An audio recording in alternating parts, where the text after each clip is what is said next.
Coming to the clinical features, so any site along the sympathetic nervous system, neuroblastoma is seen. Most oftenly it is in the adrenal glands. So more than 50% it is seen in the adrenal glands, and the rest are seen along the sympathetic ganglion.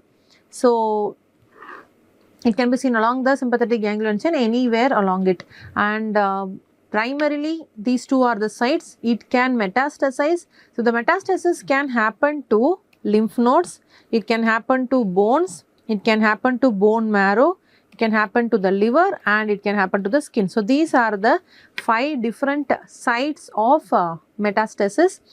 Common ones, lung and brain are quite rare.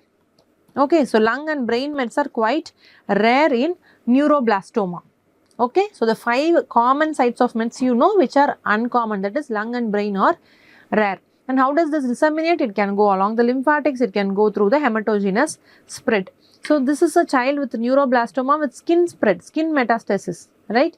So this neuroblastoma presents like an abdominal lump, or it can present with systemic features like fever, irritable child, failure to thrive, and the picture similar to the leukemia cutis, like bluish blueberry muffin tumor.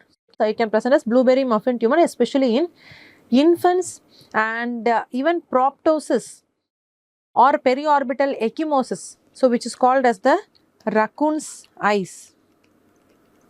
Raccoon eyes or raccoon's eyes picture. So depending on where the primary location is, the presentation will vary. So most often I told you it is in the adrenal region. So presentation in the abdomen will lead to pain. There can be a distension, abdominal distension, lump can be felt, and because of the sympathetic chain presentation, there can be constipation, there can be hypertension. We should never forget to check for the blood pressure in a child with an abdominal mass, never ever forget it. And urinary retention, if it is present in the thorax, it can present as respiratory distress. Along the sympathetic ganglion, compression of the ganglions can result in Horner syndrome, ptosis, anhidrosis kind of a picture, and presentation along the paraspinal or in the presacral region, it will go and compress the spinal cord and can cause cord compression symptoms. There can be paraplegias or paraparesis, urinary distension, constipation. There can be UMN signs like clonus. Presentation in the neck can lead to a mass swelling clinically, and depending on the metastasis. So widespread metastasis, I told you, it can be present in lymph nodes. So there can be lymphadenopathy or liver, spleen, skin, blueberry muffin tumors. So all these can be seen.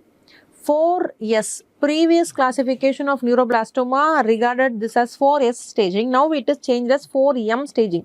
So 4M staging is, there is liver metastasis, so there is hepatomegaly, there is bone marrow, some amount of bone marrow involvement will be there. So coagulopathy, some cytopenias, skin nodules, so this S stands for skin. So skin nodules will be present. And I don't know if you have seen this opsoclonus, myoclonus children. Most often we have these children in neurological unit and they refer back to the hematonc unit, isn't it? So they present as opsoclonus, myoclonus, and then they screen for neuroblastoma, and then here you have the neuroblastoma. So whenever we get a child of OMS, we should definitely screen for neuroblastoma. So what is opsoclonus, myoclonus? Opsoclonus is the myoclonic, the random eye movements which are present. Opsoclonus, myoclonus is nothing but the myoclonic jerks which are present. Ataxia, children will be severely ataxic.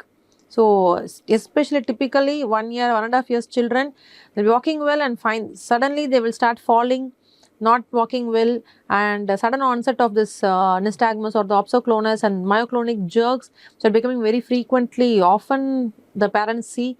So OMS children screen completely for neuroblastoma.